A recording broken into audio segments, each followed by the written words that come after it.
নীলু আমাকে যে কথাগুলো বলে গেল একটাও কিন্তু ভুল নয়, সত্যি তো বলেছে ও। রায়ের গোটা জীবনটা বিপর্যস্ত হয়ে যাওয়ার পেছনে কারণ আমি দায়ী।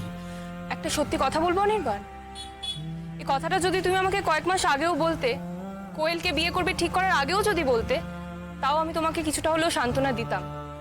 কিন্তু আজকে আমিই বলছি যে নীলু যা বলেছে একদম ঠিক বলেছে। রায়ের গোটা জীবনটা শেষ করেছো তুমি। ভালো তো তুমি ওকে বাসোইনি, কারণ এত সন্দেহের মধ্যে আর অধিকার বোধের মধ্যে ভালোবাসা থাকে না। স্রেফ ভালোবাসার ভান থাকে আর অধিকারের নেশা।